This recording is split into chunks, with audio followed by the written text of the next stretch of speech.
അതിരപ്പള്ളിയിൽ വ്യാപകമായി കൃഷി നശിപ്പിച്ച് കാട്ടാനക്കൂട്ടം. വെറ്റിലപ്പാറ ജനവാസ മേഖലയിലാണ് കാട്ടാനക്കൂട്ടം ഇറങ്ങിയത്. പ്ലാന്റേഷനിലേക്ക് നീങ്ങിയ കാട്ടാനയെ ജീവനക്കാർ തുരത്തി. സൂരജ് വിവരങ്ങളുമായി. സൂരജ്, അത് സ്ഥിരം കാട്ടാന ശല്യമുള്ള മേഖല തന്നെയാണെന്ന് തോന്നുന്നു അല്ലേ?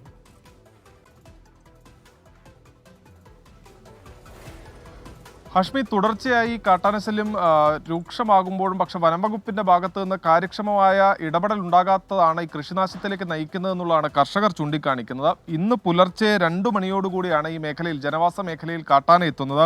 വെറ്റിലപ്പാറ ഫോറസ്റ്റ് സ്റ്റേഷന് മുകൾ വശം, അതോടൊപ്പം തന്നെ വെറ്റിലപ്പാറ 14, വെറ്റിലപ്പാറ സ്കൂൾ, വെട്ടിക്കുഴി തുടങ്ങിയ വിവിധ മേഖലകളിലാണ് ഈ കാട്ടാനക്കൂട്ടം എത്തിയത്. 8-ലധികം വരുന്ന കാട്ടാനകളായിരുന്നു ഈ മേഖലയിൽ ഇറങ്ങി വ്യാപക കൃഷിനാശം വരുത്തിയത്. പിന്നീട് രാവിലെ 8 മണി മുതൽ, അതായത് പുലർച്ചെ 2 മണിക്ക് എത്തിയ കാട്ടാനക്കൂട്ടം ഈ മേഖലയിൽ നിന്ന് പിന്തിരിയുന്നത് 8 മണിയോടെയാണ്. 8 മണി വരെ ഈ ജനവാസ മേഖലയിൽ നിലയുറപ്പിച്ചു. പക്ഷേ അപ്പോഴും ഈ വനംവകുപ്പിന്റെ ഭാഗത്ത് നിന്ന് ഒരു ഇടപെടൽ ഉണ്ടായില്ല എന്നുള്ളതാണ് പ്രദേശവാസികൾ ചൂണ്ടിക്കാണിക്കുന്നത്. പിന്നീട് 8 മണിക്ക് ശേഷം ഈ കാട്ടാനക്കൂട്ടം സമീപത്തെ എണ്ണപ്പന തോട്ടത്തിലേക്ക് നീങ്ങുന്നു. ഇതോടുകൂടി അവിടെ ഉണ്ടായിരുന്ന പ്ലാന്റേഷനിലെ ജീവനക്കാരെത്തിയാണ് ഈ കാട്ടാനയെ അവിടെ നിന്ന് തുരത്തിയതെന്നുള്ളതാണ് പറയുന്നത്. കുറച്ച് ദിവസങ്ങളായി തന്നെ ഈ മേഖലയിൽ, ജനവാസ മേഖലയിലേക്ക് കാട്ടാന ഇറങ്ങിയെത്തുകയാണ്. വലിയ ആശങ്കയാണ് നിലനിൽക്കുന്നത്.